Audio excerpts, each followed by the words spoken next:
Met 26 graden op het thermometer wie het vreed lang omlet geniet je in de zomervakantie. Zowel op als in het wetter. Bij vakantiepark De Skreiershoek in Dokkum is de bootje verhier van een beetje wedrok. Dit zijn elektroboten, dat gaat het sliedjagen, dat is en nou je toevallig vreed.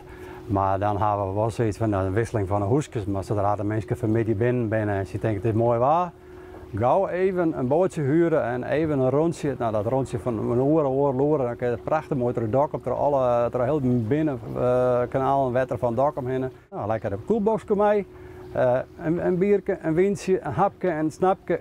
Ken ik al vanuit de paviljoen regelen. Maar ze nemen het ik zelf mee en dan ben ik gewoon even heel noffelijk een beetje, samen een beetje trouw voort. Op het wetter is het noffelijk toeven, maar ook in het wetter is er genoeg te belibben.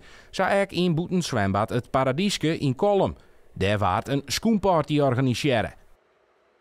Ik vind het wel leuk om nu even te zwemmen.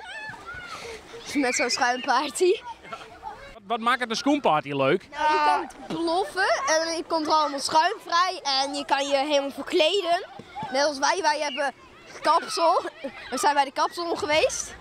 Voor zwembad het Paradieske wie de Arunetiet net bepaald noffelijk, want ze wien niet dwongen 3 weken met je sticht.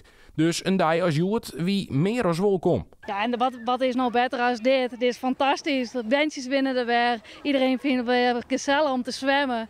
Ja, dat is geweldig. Hoe zorg je nou de rest van de simmer? Want ja, die 3 weken dicht, kun je dat allemaal nog wat compenseren? Ja, we hopen het wel. We hopen op zo volle mogelijk mooi waar en dat zo volle mogelijk mensen hier komen. Maar ja, het waar houden we net in de hoorn. En ek de jonge Rijn springen mij dit mooie waar een god in de loft. Nou, ik vind het wel heel fijn dat het mooi waar is. Want dit hebben we wel nodig. Ja. En nou maar dit waar, ik denk eindelijk weer een beetje zwemmen in het boetenwetter, dat is ook wel mogelijk denk ik. Ja, dat is echt wel heel fijn. We even wel lekker zwemmen met mijn vriend. Dus daar moest ik wel een kwartier van gaan, ja.